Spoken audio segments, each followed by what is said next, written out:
वाकफ कानून वापसी के लिए आंदोलन छेड़ा था। हर डिस्ट्रिक्ट में आंदोलन करने लगे, खासकर मुर्शिदाबाद डिस्ट्रिक्ट में लाखों लोगों की तादाद में हम लोग इसका विरोध किया था। और ममता बनर्जी, दुख की बात यह है, जिस मुसलमानों को वोटों की दया से बार बार सत्ता में शामिल होते हैं, वो ममता बनर्जी खुद डराने लगे। क्या कहेकर कि वाकफ कानून के खिलाफ अगर कोई आंदोलन करना चाहते, बंगाल में नहीं, अगर बंगाल में वाकफ कानून के खिलाफ कोई आंदोलन करोगे तो मुझसे ज्यादा बुरा कोई नहीं होगा। तुम्हें अगर वाकफ कानून के विरोध आंदोलन करना चाहिए तो सीधा दिल्ली जाके करो, यहाँ करने की कोई गुंजाइश नहीं, कोई जगह नहीं मिलेगा। 64 ब्लॉक कांग्रेस कमेटी के प्रेसिडेंट आसिफ कलीम मंटू ने इस प्रोग्राम को ऑर्गेनाइज किया। गुज़श्ता 26 अप्रैल को बेग बगान क्रॉसिंग पर एक स्ट्रीट कॉर्नर मीटिंग करते हुए अधीर रंजन चौधरी और बालीगंज के प्रत्याशी रोहन मित्रा ने क्या कुछ कहा अपने वोटरों से और किस तरह से अधीर रंजन चौधरी ने सीधे सीधे निशाना साधा टीएमसी और बीजेपी पर। आइए हम उन्हीं की जुबानी सुनते हैं। हमारे लड़ाकू नेता, हमारे दादा, हमारे आदर्श से, जिसके बात पे, जिसके इशारे पे हम चलते हैं। आज जो बंगाल में हालात है वो अधीर दा आपको बहुत अच्छे तरह के समझाएंगे, किस तरह से दीदी और मोदी का सेटिंग है, किस तरह से 1500 रुपया देके आपको धोखा दे रहा है दिल्ली वाले। अभी तक डिटेल्स आपको हमारे दादा अधीर रंजन चौधरी बताएंगे। और কংগ্রেসের ডাকায় নির্বাচনী পথসভায় উপস্থিত এই এলাকার সর্বস্তরের আমার গুরুজন ব্যক্তিবর্গ, আমার বন্ধু সহকর্মী সকলকে আন্তরিক অভিনন্দন এবং কৃতজ্ঞতা জানাই। आप सब जानते हैं कि रोहन मित्रा जी कलकत्ता के रहने वाले आपका ही पड़ोसी है और खासकर बंगाल की जाने माने नेता, जो कभी बंगाल की सारे कांग्रेस पार्टी की अगुवाई किए थे, हमारे प्रदेश कांग्रेस की अध्यक्ष भी रहे थे। वो सोमेन मित्रा जी का ये बेटा है। मैं भी सोमेन मित्रा जी का बहुत सम्मान करते थे, आज भी करते हैं, इसलिए कि मेरी अपना सियासत उनकी हाथों से ही, इस सियासत की जो आज की जो राजनीति इसकी मुझे जानकारी मिली थी और उनके हाथ पकड़ के ही मैं कांग्रेस में अपना पांव रखे थे। तो इसलिए वो आज इंतकाल में, उनकी इंतकाल होने के बाद कांग्रेस पार्टी बंगाल में हमारे एक कद्दावर जाने वाले नेता को खोया है। फिर भी आज उनकी बेटा ही जब चुनावी मैदान में उतर गए हैं तो मुझे लगता है कि अगले दिन उनका भी नसीब में कुछ न कुछ जरूर अच्छा होने वाले हैं, क्योंकि आम लोगों को उन पे दुआ जरूर है। लेकिन मैं जो बात कहना चाहते हैं वही है कि आप जिस ममता बनर्जी को कलकत्ता में देखते हैं ना, वो ममता बनर्जी की असलियत नहीं है, उनका स्वरूप कुछ अलग है। ममता बनर्जी सारे बंगाल में बड़ी सुनियोजित तरीके से, सोच समझकर बड़ी सुनियोजित तरीके से सांप्रदायिक ध्रुवीकरण की राजनीति करते हैं। और ये सांप्रदायिक ध्रुवीकरण की राजनीति दोनों को हुई नाफा पहुंचाते हैं, एक बीजेपी, दूसरा ममता बनर्जी। अब चौंक जाओगे कि एक मुख्यमंत्री होते हुए भी ममता बनर्जी की निर्देश, उनकी साजिश इस तरह की हुई थी कि बंगाल के मुर्शिदाबाद जिले में एक सांप्रदायिक दंगा फैला गया था सिर्फ मुझे हराने के लिए। तो बंगाल की जब मुख्यमंत्री खुद एक सांप्रदायिक दंगा फैलाते हैं, वो भी चुनावी लाभ उठाने के लिए, तो आप समझ लो कि वो मुख्यमंत्री, वो नेत्री बंगाल के लिए क्या अच्छा काम कर सकते हैं, आप खुद समझ लो। उनकी नौटंकी की चुंगल में फंसो मत। उनकी घड़ियाली आंसू देखकर आप नहीं तो आपको भुगतना पड़ेगा। मैं छोटे छोटे दो चार जो था कि आपको उदाहरण देना चाहते हैं। एक आपने शायद ये देखे होंगे कि जब वक्फ कानून लाए गए थे मोदी जी की सरकार की तरफ से, तो किसने विरोध किया था बंगाल में बताइए? ये ममता बनर्जी। शुरू में ममता बनर्जी कहा कि नहीं, मैं ये नहीं करने दूंगा। तुरंत बाद कुछ दिनों के अंदर किसने पलटी खाई पहली? वो ममता बनर्जी। वो क्या कहने लगे कि 6 दिसंबर के अंदर हर जिले की हर डिस्ट्रिक्ट मजिस्ट्रेट को वो कहने लगे कि जितने हो सके जल्द से जल्द सारे वक्फ संपत्तियां रजिस्ट्रेशन करने को शुरू करो काम। आप जानते हैं कि वक्फ आइन कानून के खिलाफ सारे हिंदुस्तान में कांग्रेस पार्टी की तरफ से विरोध जताए गए थे। एक कानून पारित ना होने के लिए हिंदुस्तान की पार्लियामेंट में जो कमेटी बनाए गए थे उसमें 5 करोड़ से ज्यादा दरखास्त जमा किए गए थे कि ये वक्फ कानून को पारित ना होने दिया जाए। और वक्फ कानून जब पारित हो गए, इनको वापसी के लिए सारे हिंदुस्तान में कांग्रेस पार्टी ने आंदोलन भी छेड़े थे। मैं ममता बनर्जी के बारे में इसलिए कह रहा हूं, जब बंगाल में हम लोग, इसने कहा ममता बनर्जी, तो क्यों ना आज मुसलमान समाज जब ममता बनर्जी वोट मांगने आएगी तो क्यों ना ये कहे कि आप वोट मांगने के लिए सीधा दिल्ली चले जाओ, बेग बागान में नहीं। बताइए, मैं को गैर कानूनी बात करते हैं आपसे? वो कहते हैं, मुसलमान को क्या कहते हैं? जो दूध देने वाले गाय तुलना करते हैं, दूध देने वाली गाय की हैसियत से मुसलमान को तुलना करते हैं। ये क्या मुसलमान समाज को वो सम्मान देते हैं? मुसलमान समाज के सम्मान होते हैं कि दूध देने वाली गाय की तरह उनको लोगों के सामने पेश किया जाए, क्योंकि वो बार बार ममता बनर्जी को समर्थन किया। बताइए, ये ममता बनर्जी की राज में ये बंगाल में क्या हुआ, ये तरफ देख लीजिए। 2011 साल जब ममता बनर्जी सत्ता पे आई, उस समय इस बंगाल में बीजेपी पार्टी की सबसे बड़े खतरनाक जो शाखा आरएसएस, राष्ट्रीय स्वयंसेवक संघ, उनका संख्या कितना था? उसकी संख्या थी 300 से 400 शाखाएं। लेकिन आज बंगाल में आरएसएस की शाखाएं 6 से 7 हजार पहुंच गए हैं। किसकी जमाने में? ममता बनर्जी के जमाने में। इसलिए हम सीधे तौर पर ममता बनर्जी के खिलाफ ये शिकायत दर्ज करते हैं कि आपकी जमाने में आपकी तरफ से आरएसएस और बीजेपी पार्टी को पनाह दिए गए हैं इस बंगाल में। इसलिए आज ध्रुवीकरण के माहौल बन चुके हैं, और इस ध्रुवीकरण के माहौल में हम जैसे धर्मनिरपेक्ष पार्टियां ये खाई में गिर गए हैं। मान लीजिए 2021 साल बंगाल में चुनाव तो हुई, लेकिन चुनाव होने की आधार क्या था? चुनाव होने की रवैया क्या था? चुनाव के समय नारा क्या था? मोदी आके दिल्ली से कहा कि मैं एनआरसी लागू करेंगे। दिल्ली कलकत्ता से जाके कही कि नहीं, मैं एनआरसी लागू करने नहीं देंगे, बस चुनाव हो गया। उस समय हम लोग क्या कहते? हम लोग बार बार बंगाल के आम लोगों को सतर्क करते हुए कहा था कि ये एनआरसी की जब मसला ये सिर्फ चुनाव के लिए है, चुनाव खत्म होते ही एनआरसी हवा में मिल जाएगी, एनआरसी के बारे में कोई चर्चा नहीं होगी। चुनाव खत्म हुई 2021 साल में। आपने सुना है कभी कि एनआरसी के बारे में चर्चा हुई बंगाल में? नहीं। ये सारे नौटंकी है। चुनाव के समय ध्रुवीकरण करो और मुसलमान की वोट अपने कब्जे में लिया करो, यही इनका चालाकी है। यहाँ के लोग ये समझने की कोशिश कीजिएगा। मैं सिर्फ ये कहना चाहते हैं कि आप चुनाव में हिस्सा जरूर लीजिएगा, लेकिन ममता बनर्जी मुसलमान को बचाएगा, ममता बनर्जी मुसलमान को मसीहा है, ये समझकर नहीं, ये सोचकर नहीं।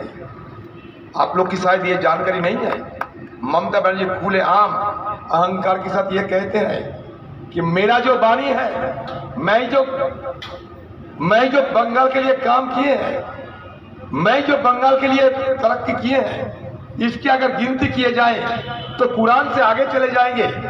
आप मानते हैं क्या मुसलमान समाज? आप मानते हो कि उमर किताब कुरान उसके आगे ममता बनर्जी की वाणी पहुंच जाएगी? आप मानते हो कि उमर किताब कुरान के आगे ममता बनर्जी की जो तरक्की की कहानी बताई जाएगी? वो कहते हैं कि कुरान खत्म हो सकते लेकिन मेरे तरक्की की कहानी खत्म नहीं हो सकते। ये कहने का मतलब क्या होते हैं? कुरान की कहानी तब खत्म होगी जब क़यामत आ जाएगी, उसके पहले नहीं हो सकता। लेकिन इसका साथ कोई संबंध नहीं है, कोई जानकारी नहीं है। ये सब इसी तरह की अहंग और गर्व महसूस करते हुए बंगाल के लोगों को ये चुनाव में भाग लेने के लिए कहते हैं। इसको थोड़ा गौर से आप लोग देखिएगा। बंगाल के मुसलमान, ये ममता बनर्जी मुसलमान के लिए, बंगाल के मुसलमानों के लिए जरा सा भी काम नहीं किए हैं। दिखाइए आप बंगाल में जो आप विधानसभा हो रहे हैं, विधानसभा में आज की जो संख्या है, इस संख्या में आप देखो कि मुसलमान की एमएलए की तादाद कमती हो जा रही है, मुसलमानों की संख्या कम हो रहे हैं। बंगाल में मुसलमान कोई अच्छी जगह नहीं मिलते हैं उनको। कोई बड़ा मिनिस्टर मुसलमान है? नहीं है। कोई बड़े जगह मुसलमान है? नहीं है। कोई चीफ सेक्रेटरी मुसलमान है? नहीं है। सिर्फ मुसलमानों को लुभाते हुए वो चुनाव में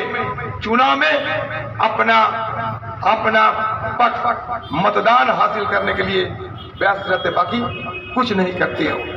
इसलिए हम लोग आज यह आए हैं हमारे बड़े प्यारे रोहन मित्र की आपकी तरफ से समर्थन मिलने के लिए। आप उनको समर्थन कीजिएगा। इनको कद छोटा नहीं, इनकी कद आसमान की तरह है। ये लड़ना जानते हैं, नौजवान है। इसको आप आगे बढ़ाने के लिए कोई समर्थन करोगे तो ये आगे बढ़ सकते हैं। ये सारे इनकी परिवारों में सिर्फ राजनीति है, राजनीति के अलावा ये कुछ नहीं जानते हैं। और ये जगह इसके भली अच्छी तरह जान पहचान भी है। तो इसलिए मैं ये कहना चाहते हैं कि आज की जमाने में, आज की तारीख में बंगाल में ईमानदार लोगों की कम है, ईमानदार लोगों की कम है। चारों तरफ चोर चकोरे भ्रष्टाचारियों के अलावा और कोई आपको निगाह में नहीं आए। चारों तरफ चोर चकोरे भ्रष्टाचारियां, इसके बीच रोहन मित्रा एक ईमानदार लड़का अगर उभरते हुए सामने आ सके तो आप लोगों के लिए जरूर कोई कामगार होगी। मैं ये बड़ी दावे के साथ ये कह सकते हैं। देखिए, ध्रुवीकरण की राजनीति, मोदी जी ध्रुवीकरण की राजनीति, दीदी की, ये दोनों की असला होते हैं ध्रुवीकरण की राजनीति। इससे बाहर आप लोग आ जाइए।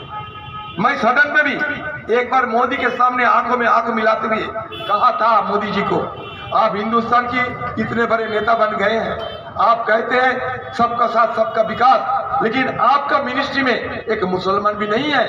आप किसके साथ विकास की बात करते हैं? आप कहते हैं सबका साथ सबका विकास, सबका प्रयास, लेकिन आपकी मिनिस्ट्री में एक मुसलमान नहीं है, आपकी एमपी के अंदर एक मुसलमान नहीं है।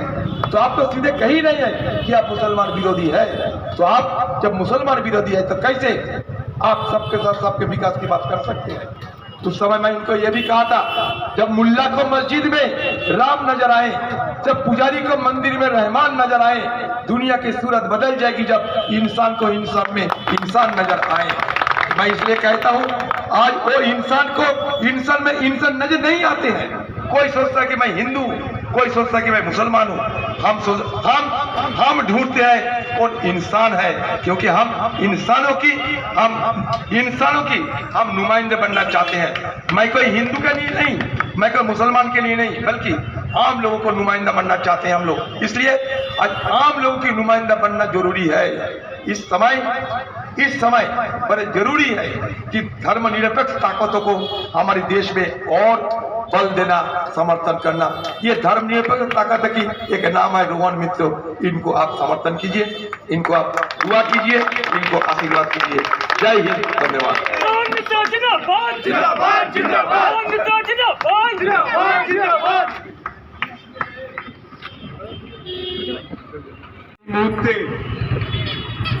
আমি আজকে প্রথমবার मैं आज पहली बार अधिकता के जब स्टेज पे बैठे हुए हैं तब मेरे को ये मौका मिल रहा है तो थोड़ा नर्वस हो गया हूँ। तो सबसे पहले तो मेरे सामने हमारे प्रदेश कांग्रेस के जनरल सेक्रेटरी जयंतोदा है। जयंतोदा को मैं बोलूंगा प्लीज आप स्टेज में आइए।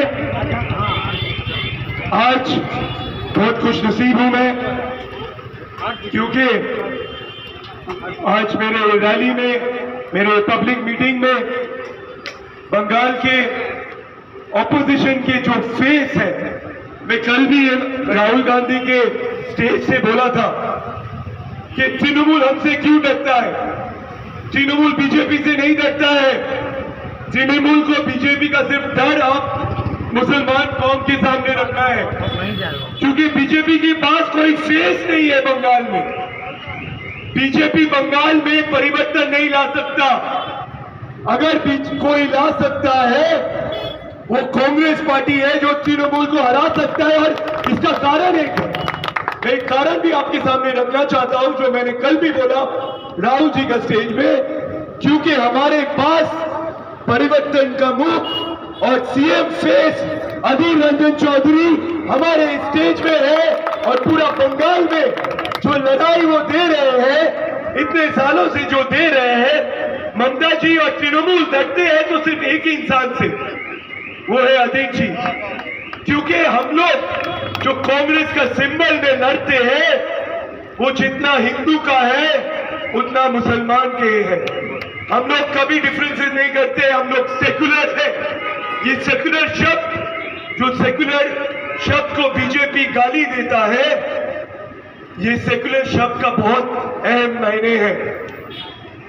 हम पैदा हुए एक हिंदू का घर में, हमारे घर में पुजारी आता है, पूजा होता है, लेकिन हमने कभी भी नहीं देखा कि किसी और धर्म, वो मुसलमान हो या क्रिश्चियन हो, जैन हो, कोई भी हो, उसके साथ कोई नाइंसाफी, उसके साथ कोई जुर्म राजनीति में होने देते। ये मेरा पद मेरे स्वर्गीय पिता सोमेन मित्रा जी ने दिखाया था। यही पद उन्होंने बंगाल में इतने सारे जो राजनीति करते हैं उनको भी यही सिखाया था कि धर्म के नाम पे राजनीति ना करो। तृणमूल की पैदाइश 1998 साल में जब हुआ, आप लोगों को याद करना पड़ेगा, उनका पैदाइश हुआ आरएसएस और बीजेपी का हाथ पकड़ के। ममता बनर्जी ने इंग्लैंड का बीबीसी में इंटरव्यू में बोला था कि ममता जी और बीजेपी नेचुरल एलाइज है। तो याद रखिए ये बात, हमारे नेता राहुल गांधी, हमारे नेता अधीर रंजन चौधरी, हम लोग कभी भी बीजेपी के साथ कोई किस्म का ताल्लुकात नहीं रखते हैं। हम लोग जब लड़ते हैं आमने सामने लड़ते हैं, पूरा देश में लड़ते हैं। ये सिर्फ कलकत्ता बालीगंज का लड़ाई नहीं है, ये लड़ाई देश का लड़ाई है। अगर बीजेपी को हराना है तो एक ही पार्टी हरा सकता है, वो है कांग्रेस, कांग्रेस और कांग्रेस। हम लोग जब ख्वाजा भाई जब भाषण दे रहे थे और हमारे पहले और जो भाषण दे रहे थे, तब मैंने देखा टीएमसी का एक ऑटो इधर से घूम रहा था, अपना प्रचार कर रहे थे। देखिए 15 साल से गवर्नमेंट पावर में है, लेकिन 15 साल में मुसलमान अवाम, मुसलमान नौजवानों को क्या दिया इन लोगों ने? आपकी जिंदगी में सिर्फ डर पैदा किया। एक मिनट के लिए कुछ टेंजिबल कुछ नहीं दिया, ना नौकरी दिया, ना आपके घर का इलेक्ट्रिसिटी बिल का कम किया, ना पानी ठीक से आता है, कितनी गंदगी है इधर पे।